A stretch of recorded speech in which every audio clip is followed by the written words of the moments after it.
You're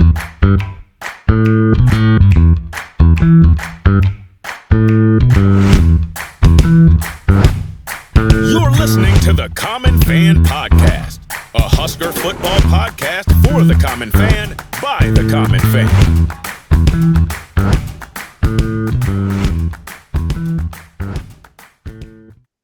Welcome back to the Common Fan Podcast, and Happy New Year, fellow Common fans. I am TJ Burkle, as always, alongside Matty Owens Sr. and Geoff in Lincoln. We are barreling into a new year where the Huskers are coming off a winning season, where they won a bowl game, and expectations are already shooting through the roof for 2025. You know what else is happening in 2025, guys?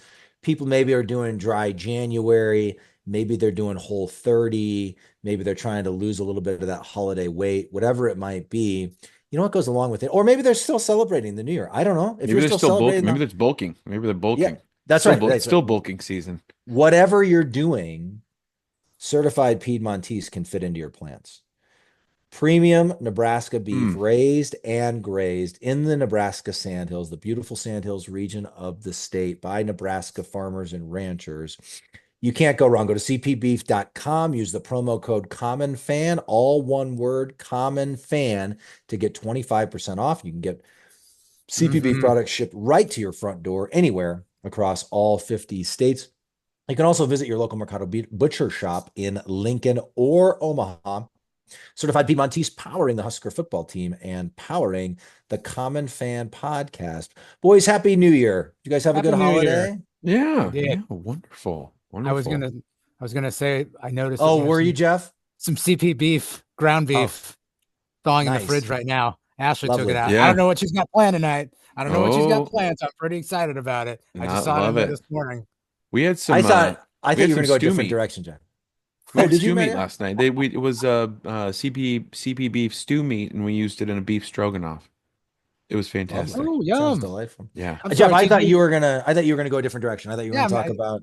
I'm angry at myself that I'm going to bring this up, but I wasn't even going to say anything. But loyal listener, the elephant in the room, we can. Mark E emailed and said, TJ, I hope you or Matteo has figured out how to mute others during your upcoming recordings. Geoff is going to be insufferable talking about Notre Dame. Yeah, I do know how to do that. I'm humble. He says, but just remember that Nebraska will be in this position next year. Jeff, what do you have to say about it, Jeff?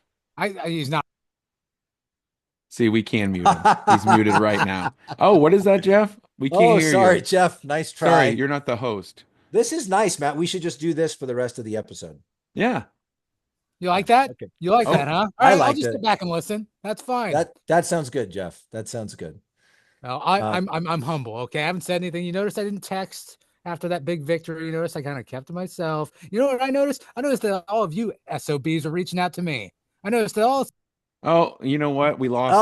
We lost him again. We lost him again. Dang you it. should do that much more often, Matteo. Much more often. Him. Absolutely. Yeah, fine. Whatever. I'm done. Good. We're moving past. Hate all you want. We've got a fun episode for you today, Common fans. We're going to look at 5 questions. Some might say burning questions for Nebraska football as we head into a critical off season. Guys, let's face it. The Huskers finished 7-6. Matt Rhule has had a year 3 leap at every other program he's been at. So at Temple, which he turned around in year 3, he went 10-4. At Baylor, I believe in year 3 it was it was year 3. I believe it was 11-2. And so everyone's kind of waiting for that patented year 3 leap. And I think regardless of whether or not that was Rhule's history, even if that wasn't the case, I think year 1 was the transition year. We went 5-7. Year 2, we have a winning record and a bowl win. Husker fans, being the way they are definitely going to be expecting more in 2025. Expectations are sky high, right? There he goes. Sorry, I just had a cough there. Yeah. Luckily, I muted myself. Stay with us, that's General. right. That's right. So I think that all points to a pretty critical offseason for the Huskers, right? And I think Rhule he's already shown some urgency. We'll talk about all this stuff, but he's shown some urgency with, we just got the news that Ed Foley is out as special teams coordinator. He showed some urgency in season by replacing Marcus Satterfield with Dana Holgerson. And so, like, I think he's clearly seeing it and feeling it and applying it to himself. I wrote about this in my most recent article. It'll be interesting to see unfold. Obviously, Husker fans' hopes are sky high, but this is a brave new world in college football, and things are way different with the transfer portal and with NIL and with revenue sharing and all these things that are coming online and still changing as we go. It's a brave new world in college football. And so I think everyone's hopeful that Rhule can continue to do it as he always has. But there's sort of that question mark of has anybody really figured out what the sustainable formula is for long-term success in this new and ever-changing world of college football? So anyway, critical offseason. We'll be here to guide you through all of it, Common fans. We're not going anywhere. Our cadence, for the most part, will be one episode a week during the season. Every now and then, I think we may do two, depending on what's going on or if there's breaking news or timely news or whatever there might be. But I'm excited to, we said from the beginning, all Husker football all the time, and we're going to be with you year round. And so we're excited to do that. So today we're going to look at, like I said, 5 burning questions for Nebraska football heading into a very critical offseason leading up to year 3 for Matt Rhule. Let's jump right in. We mentioned the Ed Foley news, guys. This just broke over the weekend. Again, it hasn't even been confirmed by the university as far as I've seen as of this recording anyway. Foley's out as special teams coordinator. So our first question is, what will it take to make special teams special again? Here's my initial thought on this, guys. I think Foley had a pretty good record as a special teams coordinator at other places. So it's a little bit of a head scratcher that it's gone so poorly at Nebraska. But I go back to Rhule gave a speech at the American Football Coaches Association, something or other, in like November of 22. So it was around the time he was hired, but before he had officially taken over. And one of his like 4 or 5 keys was make special teams special, right? And the Huskers have absolutely not done that under him yet. And it's just kind of a head scratcher. Like everything's kind of been bad. The field goal kicking has been really bad. The Buschini has been pretty good. The punting has been pretty good, but then the coverage has sort of been so leaky. We seem incapable of putting together any sort of return ever. Every now and then somebody on Twitter will post like a DeMornay Pearsonell punt return for a touchdown in the old days or something. And I'll be like, oh yeah, we used to do that. We used to know how to do that. We don't know how to do that anymore. And you think like Pearsonell, I'm thinking Michigan State in 2014 and Iowa in 2014. We fell just short of a comeback against Michigan State, but we beat Iowa. Pearsonell had game-changing returns, touchdowns, both of those games. That's the impact that good special teams can have for you. And of course, we've seen the flip side of it where at least average, you can kind of hold steady, but below average special teams where you're tripping over your own appendage can cost you points and can cost you games. And that's exactly what happened to Nebraska in 2024. So guys, knowing that Ed Foley is out, but not knowing what the future holds, what will it take to make special teams special again? Good snappers. That's what I was going to say, is just being able to snap the ball effectively and get timing right to get 3 points. Yeah. Yep. And you see there was a lot of at least extra point field goal tries where Buschini, as the holder, was having to like catch it on his side, but almost like his side, like his rib cage, and then try to place it, spin it, and get it down and spin it. It starts with that for me, and I know we've addressed that. I think we've got a long snapper coming in. I think in the transfer portal, got some experience. So that's the first thing for me. You can't get the play going without a good snap. Right. So for me, the start is, hey, you got to have a good long snapper, and we've been blessed in most places. This isn't even an issue, snapping the ball. So that's the start for me. We got a long snapper coming in. We're addressing things. I like that part. So that's a start. Okay. Me, Owen said something that I was going to say, but since he stole that one, I'm going to pivot to just having special teams in general. Like for so long, especially this season, we don't even try and field punts or even attempt to return things. Yes. Anymore. Yes. And right. That's the whole purpose of the special team, is to hopefully make a play out of it. And we're not even trying that anymore. So I want to see Hollywood plays. I want to see us try and return, at least attempt to return something, or at least attempt to not just fair catch it wherever that ball might be. I want to see us do something, anything, just at least try to show that we're moving in the right direction, because this entire season, I think we stalled out and we just stayed right where we were at. We didn't even try to get better at anything. Yep. Great calls, both you. It's interesting, Matteo. I agree. I think, Johnny Hull took some outsized flack, probably undeserved flack for some of his misses this year, which had to do with poor snaps as much as anything. Mm-hmm. But misses were a problem in 2023. Yeah. So there's still a question mark around the kicking game, even though we did bring in a long snapper and we brought in Washington's punter. And so hopefully, clearly they're focused on this. But I still have questions until we see it. Yeah. Tristan Alvano was supposedly hurt all season long. John Hull showed a lot of promise, and but for his 3 field goals against Ohio State, we're not in that game at the end, right? Right. Yeah. And so if he's kind of rounding into form and going to be, if one of those 2 guys can be the guy at kicker, and we saw the long snapper issue, then that's progress right there. But I appreciated that Matt Rhule said after the bowl game that special teams needs a complete overhaul, I believe was his phrase.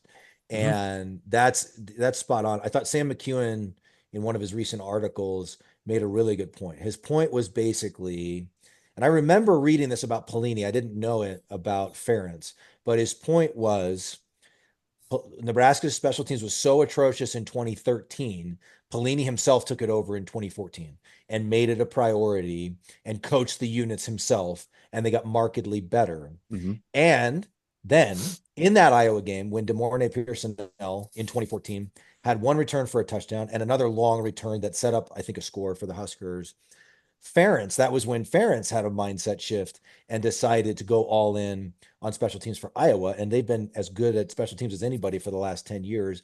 Pardon me while I vomit. Yes. But they have, right? And so some of this is going to come on Rhule. Yeah. I don't care. I don't care who the coordinator is. You could hire a good high school coach who could probably teach special teams well, but it's going to take the head man saying, we are going to be good at this. We are going to make special teams special, as in his own words. And this is a priority for 2025. And it's something you have to live and breathe every single day. And I'm not saying they did or didn't do that in his first 2 years, but the product on the field certainly didn't look like it. Right. Yeah. Right. It just got so bad where it's to the point where it's like, okay, this is, like you said, this is beyond a coordinator, like head coach. This is you now. You have to do something about this. Yeah, right. So, yeah. And kudos to Matt Rhule too, Tej. I mean, you guys have both said it. The quote, Matt Rhule will not stand pat. He's making the changes that need to be made, and he knows it. And so I think that's a good sign of things to come as he's addressing these things and owning it, so to speak. Yeah, absolutely. I mean, we said it many times. Special teams just comes down to execution, right? You should be able to coach special teams to the point where they're at least functional, at least average, even average special teams play where you make, let's say, what does this mean in the college game? At least making field goals consistently inside the 40 and sometimes outside the 40, maybe, and being able to return kicks. I mean, how many times have we seen, if you can, we talked about this, I think, on the last episode, if you fair catch a kickoff anywhere before the 25-yard line, now you can take it at the 25 on kickoffs. It's a player safety thing. It's relatively new rule in the last few years. And still, we never return punts. We never try to return punts. No. Or we fair catch them when we shouldn't, and we let them go when we shouldn't, right? And it's we always make the wrong choice on punts. And then on kick returns, we decide we are going to return it, and we get to the 16-yard line. Yeah. So we're never doing it right. Whatever it is, we're never doing it right. The way I look at it too is not just in the points of a field goal is great. 3 points is great. But what's also nice is I think since we haven't had it in so long, a long kick return, whether you score or not, it's demoralizing for the other team. You know what I mean? That's a backbreaker when, and I'm not trying to brag here, but I will say this. Georgia, I think, still had a shot against Notre Dame. And when they opened up that second half with that kickoff return, I feel like that completely destroyed Georgia's mindset. Spot on. Yeah. Spot on. I think you're exactly right. Things like that can make big, big differences, whether you score a touchdown or not. Or how many times has Nebraska put points on the board only to kick it off And even if they didn't Yes. score, the other team had a Yep. big return. Yeah. And you're like, that's the last thing Yep. we needed. Exactly. Yeah. Right. Yep. Now we're right back where we left off. Yeah, exactly.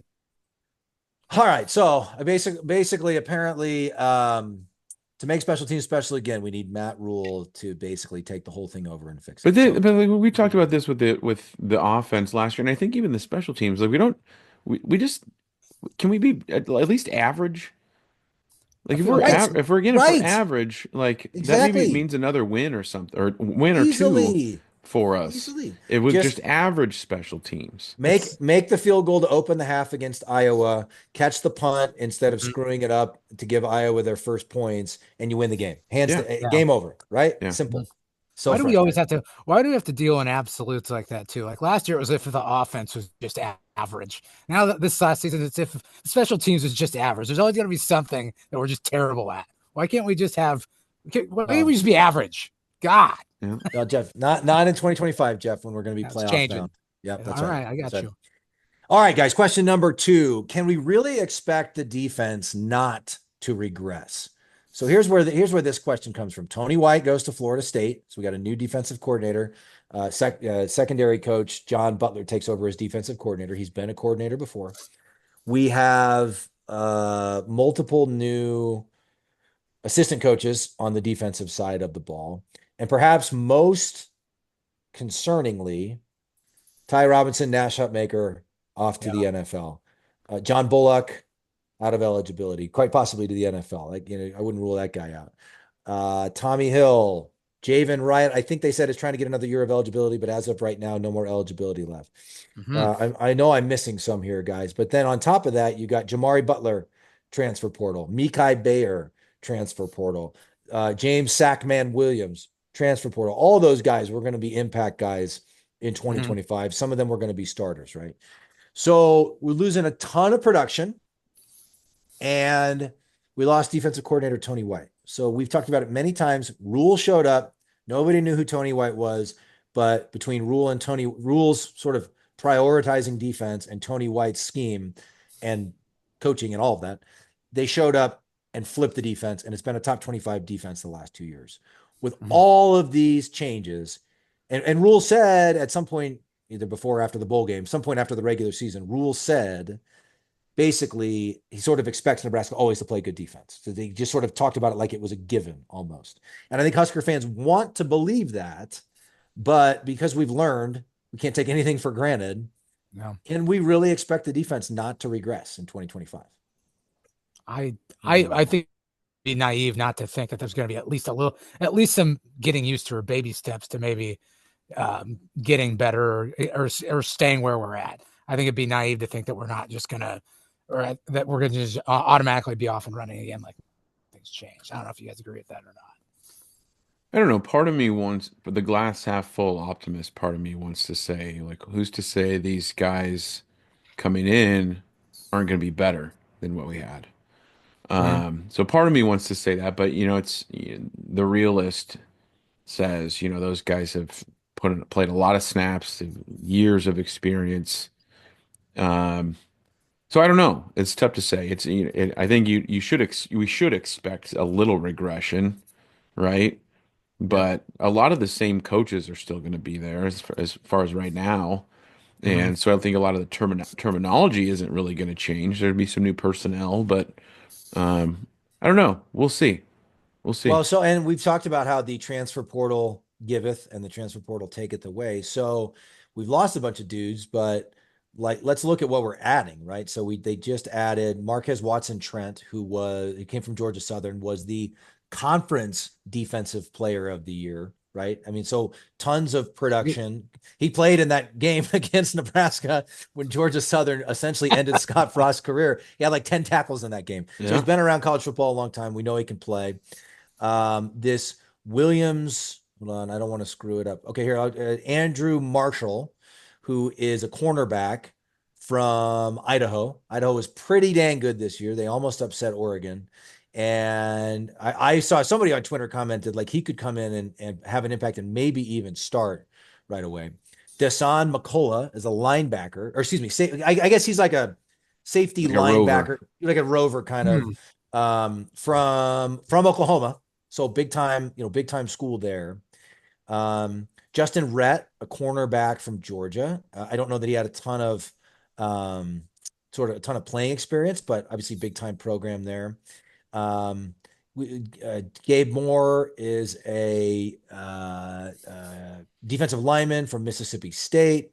Who else? I know I'm missing a few. Jalen George, this other defensive lineman from I East can't remember Tennessee. East Tennessee. Yep. He's Tennessee And State. then who is the big? Oh, the guy from Williams Nwaneri. I'm not sure Oh, exactly. Missouri guy. The Missouri guy. Hmm. 5-star. He's only been at Missouri 1 year. He was a 5-star recruit heading into that. I don't think he had a ton of production this year. Didn't play a ton this year, but Nebraska was in on him when he was coming out of high school. So on that one, you have a lot of hope that he doesn't have a ton of production, but obviously big time talented guy.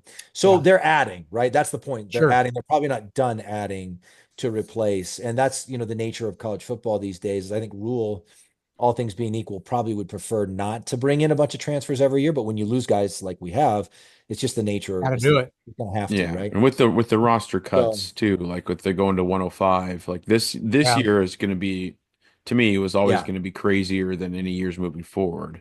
Yep. Mhm. We've still got like 26, 27 guys, I think, that basically have to leave. Yep. Yeah. And I just think there's young talent in the program. Cam Lenhart, Vincent Shavers, Willis McGahee the fourth, tons of young defensive backs. Sayre Wright, was an impact guy at cornerback this year. So there's Keona Davis, Riley Van Poppel. Like there is talent that's been marinating and cultivating under Rhule and his team for 2 years, right? So the cupboard also isn't bare aside from the transfers. So it's hard to know when you throw it all in the blender. It's hard to know what comes out exactly. But Michael Severe, friend of the program, has made the point to us: Matt Rhule teams will always play good defense, right? Yeah. So I think to your point, Jeff, maybe it'll take a little bit longer for it to gel. Hopefully that relatively manageable non-conference schedule gives them 3 games to gel before getting to the Michigan game and kind of put it together on defense. But I think that this one for me is going to be a big question mark until August, September, October. Like it's going to be a big question mark until we see what we see, right? Yeah, 100%. sure. Yep. All right. Next question, boys. We kind of talked about the defensive side. Are the Huskers doing enough in the transfer portal? So we talked a lot about the defense. I think it's January, and we got to remember that, like I just said, they're not done, right? But kind of one question I kind of wanted to explore, and Geoff, when we were texting about this episode, you kind of brought this up. I want to hone in on some specific positions, wide receiver in particular, right? So last season, we went and got Jamal Banks and Isaiah Nayer. Banks from Wake Forest, Nayer from Texas. And everybody was super excited that we're adding like instant impact guys, right? So those guys are out. They're out. Well, actually, Nayer's an open question right now. Yeah, kind of a weird one. He skipped the bowl game. He might be going to the NFL. He might be transferring. Now he was withdrawn from the transfer portal, so it's hard to know what Nayer is going to do. Banks is out of eligibility. So what do we got coming back? You got Ja'Cory Barney, who will undoubtedly have an impact next year. Carter Nelson, Thomas Fidone, it sounds like, is leaving. And hats off to Fidone and a great Husker career. We've got nothing but good things to say about him on this program. Yes. But you mix in kind of the tight end room. Luke Lindenmeyer's on the rise. Harburg looks really good in very limited time as a full-time tight end. But like Jalen Lloyd's leaving, which we haven't talked about that yet, which we talked about him on the last episode. That one really hurt. I really thought he was going to have an expanded role this year. So yeah, we're losing guys. We're losing guys because of eligibility or because they're transferring. Malachi Coleman already left. But we do have some talent coming back, but I think, it's clear Holgerson, Dana Holgerson, the offensive coordinator, and his staff see the need for an immediate influx of talent. And so Huskers went and got Dane Key from from Kentucky. Why did I say Wisconsin? Dane, so that's a big one. And they had this other guy from Kentucky, Hardly Gilmore, who is the hell's Hardly Gilmore, who was a freshman this year and played part of the year and was injured for part of the year, but tons of upside, and we've heard really good things about him. And of course, Nebraska's new wide receivers coach, Dakel Shorts, bringing in a couple of his guys from Kentucky. So there's a benefit of that, right? Who am I missing? The guy from Cal. That was the other Yeah. guy, Hunter, Neziah Hunter. And forgive me for any names we're butchering. We'll get there on the names. Had a pretty productive freshman, 500 or 600 yards, several touchdowns. Like he was actually a contributor as a true freshman. He's got 3, or maybe a redshirt freshman, but he's got 3 years of eligibility left. So that's a big pickup too. But it's interesting, guys, because we lost Dante Dowdell. You wonder if they're going to go get another running back. Mm-hmm. And it's funny because Rhule, his first 2, well, I have to go back and look at this most recent recruiting class, but usually offensive linemen don't play as true freshmen. So let's just look at the first 2 recruiting classes. He brought in 5, 6, 7 offensive linemen in both of those recruiting classes, right? And so they've really prioritized young offensive linemen. But Holgorsen said during one of the bowl press conferences, they got to get some offensive linemen from the portal. So the hope there is that some of these guys, offensive linemen, often take 3 or 4 years until they're really ready for prime time. So the hope there is there's just a lot of youth, and that we didn't swing and miss on a bunch of these guys, Right? Yeah. Right. But that's a little bit of a concern too.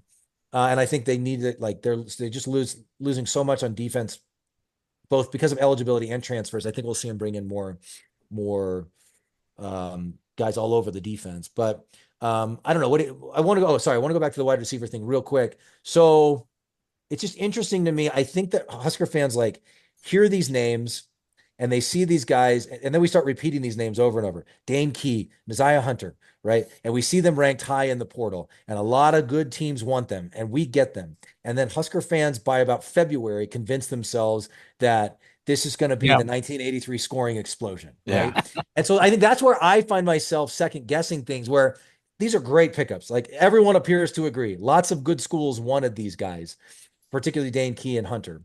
But it's like Banks was good this year. Nair was good this year. It's not a knock on those guys, but it's like that didn't drastically, radically transform the offense. No, not drastically, radically. I mean, it took us from 5-7 to 7-6.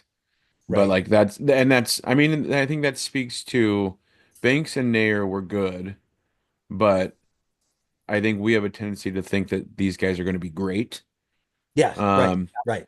I guess that's what I was getting at. Yeah. Yeah. Well, but you never know. Like one of these times, like we have been pretty lucky as far as receivers in the transfer portal going prior to Matt Rhule even.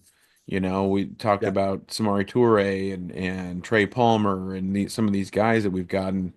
So you never know. Like if Dane Key or this Hunter turns out to be a Trey Palmer, like my God, we'll take something like that. So, but I agree with you 100%. We build these guys up before we even see them put the N on. So it'll be interesting to see. But I do think, I mean, especially knowing how Dana has operated his offenses, we're going to need a lot of receivers because a lot of guys are going to run routes and a lot of guys are going to catch passes. Yep. So it's nice to have 2 or 3 guys, but we need like 6 guys. And they're at least building and adding to where we'll get to that point. I don't like seeing Lloyd leave. I'm really bummed. That was a huge bummer about that. Like I know he didn't seem to have a ton of opportunities. We threw deep to him a handful of times and never really seemed to connect. That was just disappointing. I think maybe more so. I think because it's an Omaha kid and just wanted to see that work out. Husker fans love stories like that. He didn't have a ton of offers, great track speed. Rhule identified him. Yeah. Then as a true freshman, he kind of emerged, especially late in the 2023 season, taking the top off the defense, scoring, making some big plays. And then it felt like he would have a bigger role this year. I mean, I think he had a slightly bigger role on paper, but we didn't see him as much as we thought we would. But that was one homegrown kid that you just were hoping was going to explode. I felt like he was in line for a much bigger role in 2025. Yeah, but I guess me too. Yeah. I guess going back to like the original question too, like, are the Huskers doing enough? I mean, they're doing the best that they can. I mean, the way like you brought it up at the beginning, TJ, it's just nuts. This year, especially with people going, and I don't blame any of these kids either. Like I know a lot of people say like, well, there's no loyalty, blah blah blah blah. If if they have the opportunities, let's be honest, this will end eventually. There's going to be rules and things are going to start coming into play. And I think some of these kids recognize that, and so they're going to try and get their payday while they can before people come in and start putting some barriers and some ground and laying down some rules. So I don't blame them. I think we're doing the best that we can with the way it operates right now, because it's just so up in the air that, like you said, they giveth and taketh away. And I think we're doing the best that we can with the way things operate right now. Yeah, that's a really good point, Jeff. I'm really on the side of the athletes on this one. I mean, I think there's got to be more regulations in place. It's the Wild West right now, and it's not sustainable, I don't think. But we've talked about this before. The schools and the conferences and everybody's been making money on the backs of these kids for decades, and the kids, so they absolutely deserve a piece of the pie, right? And it's just so ridiculous to me. And the way I think about it is most of these guys won't end up in the NFL. But if you can get your college paid for and make 50 grand a year while you're in college, or 100 grand a year while you're in college, or even develop a bit of a brand that can carry you to a career after college, why wouldn't you chase that? Like if you're making if you're making 100 grand a year as a you're part of the running back. Let's say Dante Dowdell. I'm totally making up the numbers here. I have no idea what he was making in NIL deals.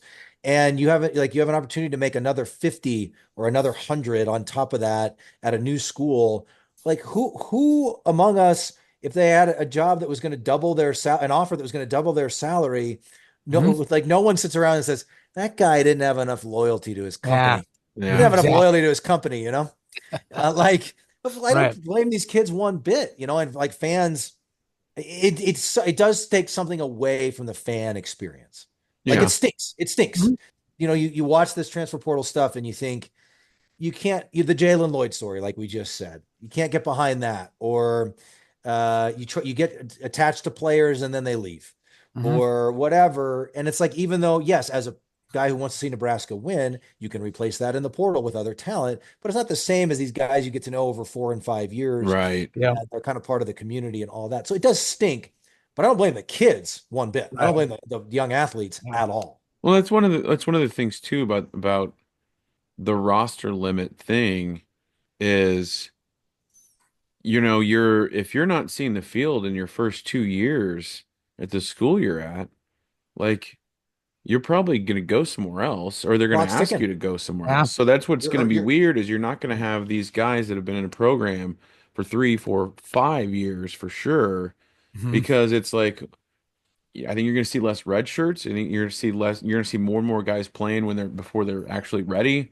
I guess where that helps a little bit is that they're going to keep I assume they're going to keep the 4-game red shirt rule. So that helps a little bit, but it's tricky, man. And I feel for these coaches. Like, you're trying to build a roster too. It's tough. And you're like, okay, who the hell am I going to have next year? Right. Let's be real. Like, you probably have, a handful of guys, probably half your roster is like, okay, those guys are here for the long haul. Yeah. And then the rest is like, do I have to like re-recruit these guys every year? Like, what's going on here with this? Right. Like, I don't know. As a fan, I feel the same way, where I'm like, I guess we'll know who's on the team when the first game starts. You know what I mean? Right. Like, that's how I've felt about Husker basketball for the last 10 years, pretty much. I mean, and Coach Hoiberg's adapted to it. Like, at least we've got a couple, some guys here the last few years where it's like, okay, that guy's been a starter for 2 years at least. But beginning of this year, I'm like, okay, I have to I know these 2-3 guys, but I have to figure out who the rest of these guys are on this damn roster. I have no idea who this team is. It's not like it used to be. We're like, okay, we've got, these, 80% of the returning roster. I know who these guys are. Now I got to just figure out the rest. So it's like, I got to figure out half the damn roster, football, basketball, whatever it might be. Yeah, totally. Who the hell's on our team? And that's not the way college sports used to be. I used to be able to not too long ago, I used to be able to go like 3 or 4 deep at each position on the Nebraska roster, because you followed the recruiting process and then they were there for 4 or 5 years. And now it's like, oh yeah, that guy, I remember. It's like, it's hard to keep track now. By the way, hats off to the Nebraska basketball team on the big win over number 15 UCLA. Matty O was there. Super cool for us. 2 friends of the program on the call. Tim Brando, who's been on the Common Fan podcast, did the TV broadcast, and Kent Pavelka, of course, Kent Pavelka and Jake. Two on that. Two on the So radio both broadcast. the radio guys. So that's always the case, I guess, for any Husker basketball game. But they've both been on the Common Fan podcast as well. So super cool. Awesome. The Huskers are what, Nice 12-2 win. now? So yeah, Yeah, exciting stuff. looking good. Husker hoops. Exciting stuff. Mhm. All right. So that's the transfer portal talk. Who knows? It's like you said, Jeff. It'll change again in the spring. Yeah. Guys will get the message Hey. that they're not going to play after spring ball, and more guys will leave, and it is what it is. If you're like me, you look at it, hey, on paper, looks great, guys. We're number 1 transfer portal class in the Big Ten, number 8 in the Right, that's right. country. That's right. Like on paper, we're good. We're good. Yeah. But you're onto something too, TJ. I think Husker fans are kind of in a have been in a show me mode for years. It's like that all sounds great. I like what you're doing. All Yeah. sounds good on paper. I love what Coach Rhule is saying. Now let me see it on the field. Yep. Yep. That's Exactly. where we're at. Yes. All right, guys, we got 2 more big picture questions. The first one, offensive line, buying or selling? I feel like this is one we have talked about over multiple years. Yeah. Where like I think those of us who grew up in a certain era are still have it imprinted on our brains that Nebraska offensive lines should just maul people and should just destroy people. And so like anything below that standard of performance gets Husker fans, blood running a little bit. But it has been I feel like we talked about this, like by the time Riley left, that team was so soft. It felt Yeah. like. So Frost, whatever you say about Frost, they at least improved their physicality, but still like the O-line play was really hit or miss under Frost. And it felt like he could scheme up a great play or a great series of plays, but it still felt like the commitment wasn't there to sort of smash mouth football. Right. And so maybe it improved a tad under Frost, and it's improved. I would say it's improved for sure again under Coach Rhule. I mean, Coach Rhule wants to have a physical football team. He wants to prioritize running the ball, but they'll still throw it up 40 times a game sometimes, right? Yeah. Yeah. And so that's fine. We've all said like that's whatever you want to be, like commit to being dominant on the offensive line. And so it's a sort of debate, especially for those of us who are not X's and O's guys. We've heard and read that Donovan Raiola, the offensive line coach, is a perfect fit for what Rhule wants to do on offense. We've seen, I think, some pretty good offensive line play, but then there's times when, guys were getting their lunch eaten against Iowa a few times, and especially on the last decisive strip at sack of Dillon. Mm-hmm. And then you got Holgerson saying we got to go get offensive linemen in the portal. Now, is that just because a couple seniors left? Or is that because like there's not enough talent? Like what is that for, Yeah. So it's just kind of this open question. What's that, Jeff? What does that mean? What does it mean? So what do you guys, I don't know. What do you guys think? For me, I'm not gonna, I never base anything. I'm not a big facts guy. I'm just gonna do it with my heart. I'm gonna go with my heart here. Okay. I'm buying this. And the reason I'm buying the offensive line is because if we are going to take that year 3 jump that we all assume that we are, you have to have a good offensive line to protect our quarterback and give him time, because if Dylan's going to amp up his game like we need him to this year, he needs to be able to, because we know he can run the ball if he has to, but that's not really his strength. He needs to be able to throw that ball accurately and have time to read the field. We're not going to take that year 3 jump if our offensive line is poor. So I'm going to say I'm buying in because we're going to stay on track with that year 3 jump on the Rhule schedule. The offensive line has to be good. So I'm not looking at the X's and O's and facts, the transfer portal. I'm basing it purely on just unhinged emotion. That's my thoughts. Okay. I love it. Unhinged emotion. Good. I like it. If I'm buying, I have to buy or sell. I can't just hold. Wow. You can hold. I had not contemplated that. I'm gonna hold. Okay. I'm gonna hold. Is this gambling terminology? Well, are we talking about gambling, investing, whatever. I think we'll have, last I checked, I think 3 returning starters coming back. 2, 3. Justin Evans. Justin Evans Jenkins, Henry Lutovsky has played a lot and started at least at times. And Gunnar Gatula has played. Gunnar I mean, Gatula, right? Yep. done fairly well. So they lose Ben Scott. You They know, lose Ben Scott at center. They lose Bryce Benhart at tackle. mhm. I don't know what the deal is with Turner Corcoran. He may have like a medical red shirt. He may be coming back. He may not be. God bless him. We'd be all right without him, though, is my opinion. No, I think God that bless him, for bro. the most He had a good part, year. Bless him. He had a they're good year, though. It's just like we talked about. Like they're good. They're okay, but they need to be better. And Yep. offensive line is, I think, like the most developmental position group in football. Yep. So like I think that's why I want to believe that it's, Dana saying we need to go get linemen in the portal, offensive linemen, is a depth and experience thing Mhm. more so than like, hey, we need to go get a couple starters. Like Mm.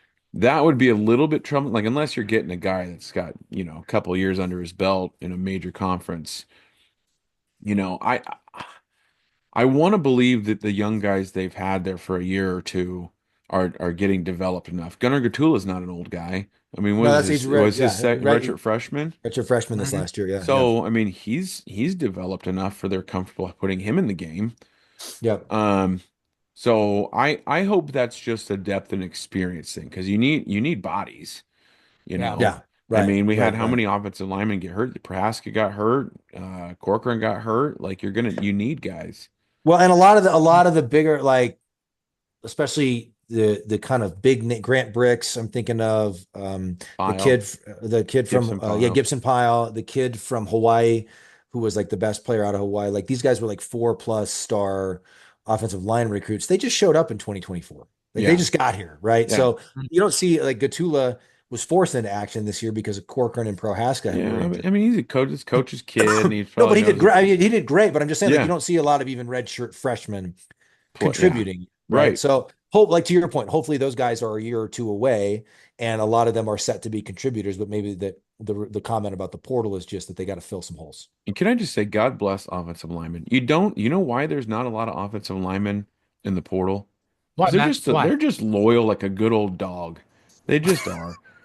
Go They back to are. that They're a different breed. loyalty They're thing the, they're again. the most different breed in any position group, I think, in football. And they're just like, you know what? I'm working hard here. I'm getting a few bucks here in NIL. Why the hell would I go anywhere else? You don't see a lot of linemen in the portal.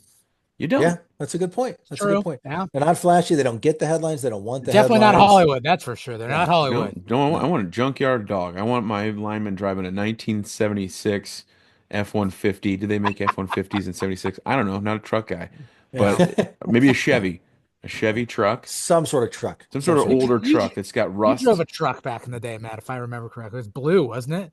You Yeah, drove it some was sort of, blue. I It was think it my was like a grandpa's old Dodge. truck.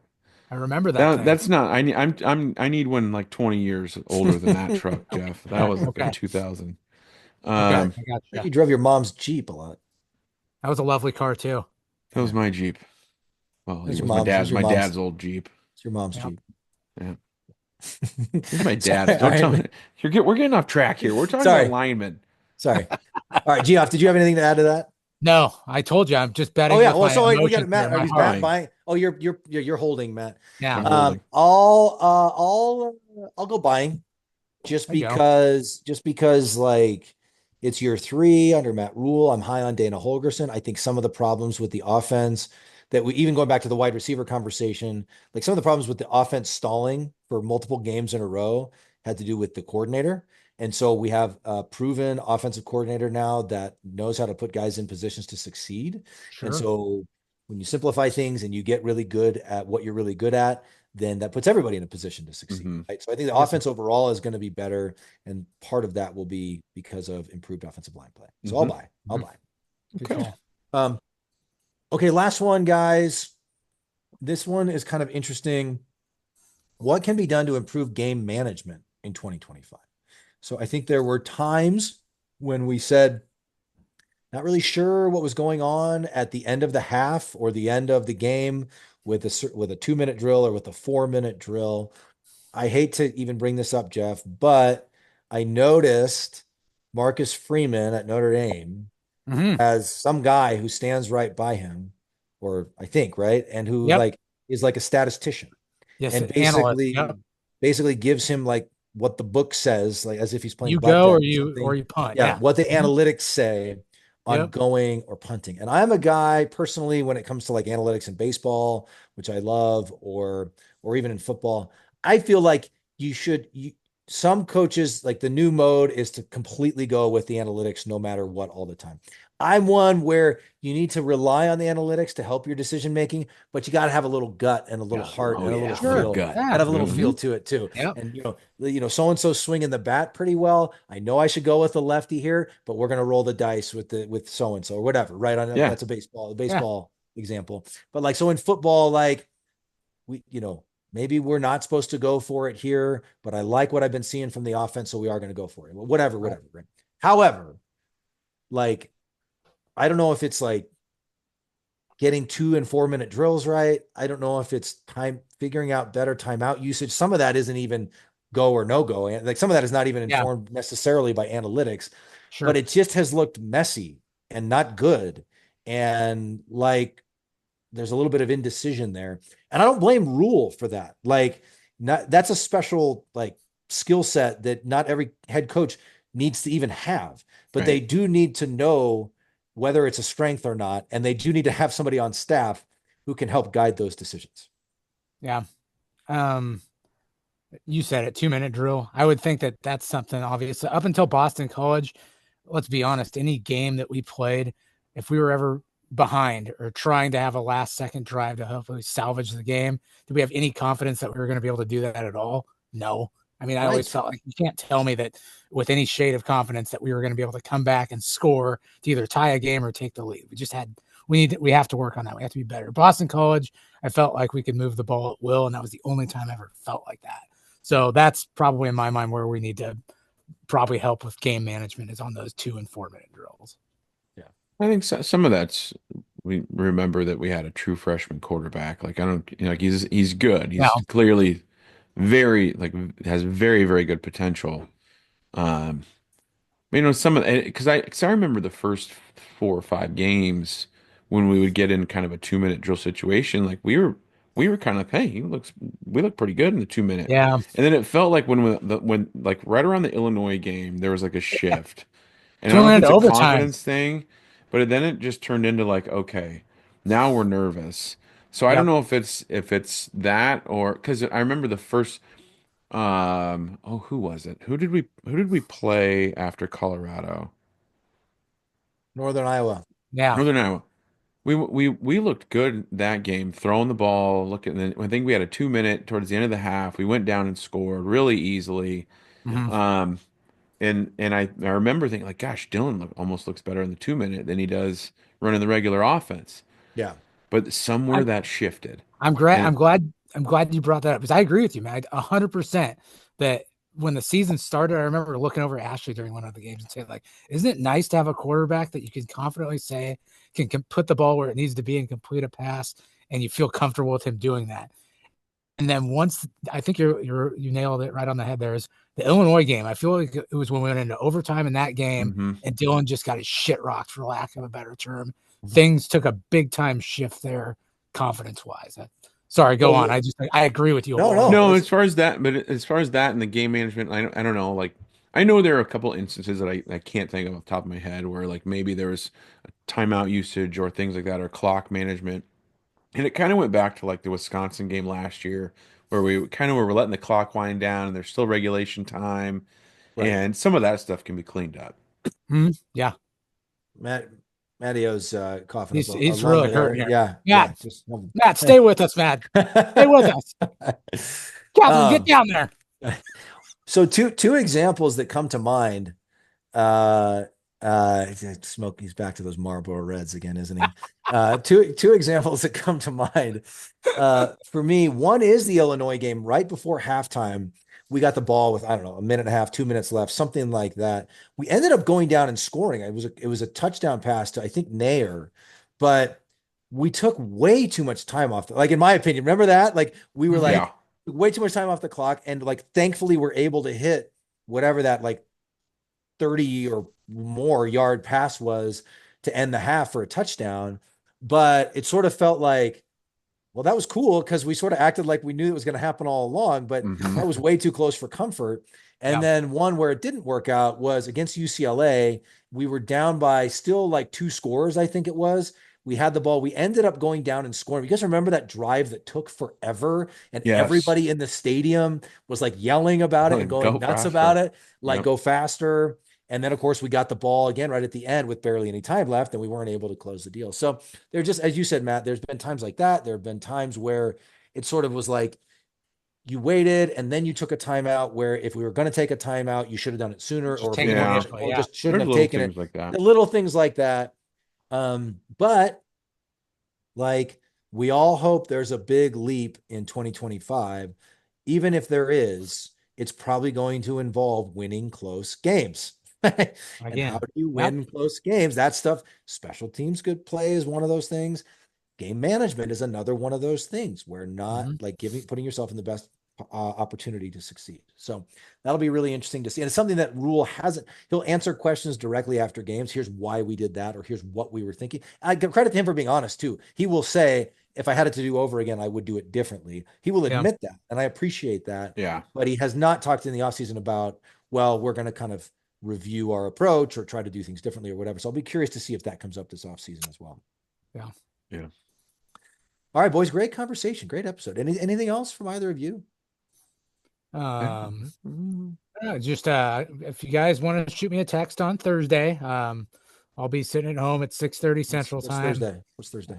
You know, I'm trying to be humble for Mark. I don't want to brag too much, Mark. I know you're listening right now. I don't know what's Thursday. I don't know. Are you going to mute me again? Do it. I dare you. Mute me, you SOB. I dare you to do it. Come on. Mute me. Can you mute him? Ask and you shall receive. There it is. Let's just keep him on mute the rest of the episode, Matt. Okay. Well, thanks for joining us. As always, Common Fans. Jeff is screaming at the top of his lungs behind the mute button. No, I'm just kidding. We'll be back at you soon. It's January. It's January.